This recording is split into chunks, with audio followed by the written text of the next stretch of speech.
Les voies des 7 bénédictions, partie 5. La bénédiction des morts. La cinquième bénédiction est donc la bénédiction des morts. À première vue, on pourrait croire que cette bénédiction nous parle uniquement des personnes qui ne sont plus parmi nous, alors que non.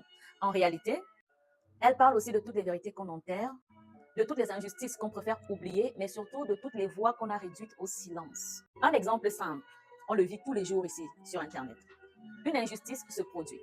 Tout le monde voit ce qui se passe. Tout le monde voit, mais très peu de personnes osent en parler.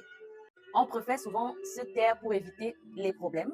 D'autres personnes préfèrent se taire pour ne pas déranger et d'autres vont te dire « je ne veux pas mettre ma vie en danger ». Le problème ici, c'est donc que le silence ne fait pas disparaître l'injustice. Un exemple banal. Une personne dans ton entourage est accusée à tort. Tout le monde sait que la personne est innocente, mais personne n'ose prendre la parole pour défendre cette dernière. Avec le temps, certes, la vérité est oubliée, mais la blessure, elle reste chez la personne. La cinquième bénédiction nous enseigne donc qu'il faut avoir le courage de rechercher la vérité, de défendre ce qui est juste, même lorsque c'est inconfortable. Même lorsque personne d'autre ne le fait, toi, fais-le. La justice. Recherchons toujours la justice.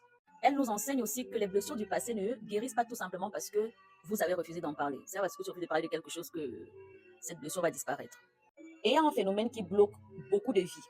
Dans les familles comme dans les peuples, beaucoup de souffrances traversent des générations tout simplement parce que celles-ci n'ont pas été reconnues. Le jour où on reconnaît une souffrance, directement, elle cesse d'exister. Elle meurt en quelque sorte. Mais les souffrances sont héritées de génération en génération parce que personne ne veut admettre. Dans beaucoup de familles, il y a des situations là et personne ne veut parler. L'oncle veut la nièce, le père veut les enfants, ceci, personne ne parle. Et cette souffrance va traverser des générations et des générations. Elle sera toujours là. Les gens vont continuer de subir simplement parce que personne n'avait voulu parler de ça. Honorer les morts, ce n'est donc pas seulement fleurir une tombe, c'est refuser l'oubli. C'est rendre leur place à ceux qui ont été effacés de l'histoire. C'est reconnaître les vérités que d'autres auraient voulu cacher. Pourquoi? Parce qu'il ne peut pas y avoir de paix durable sans vérité.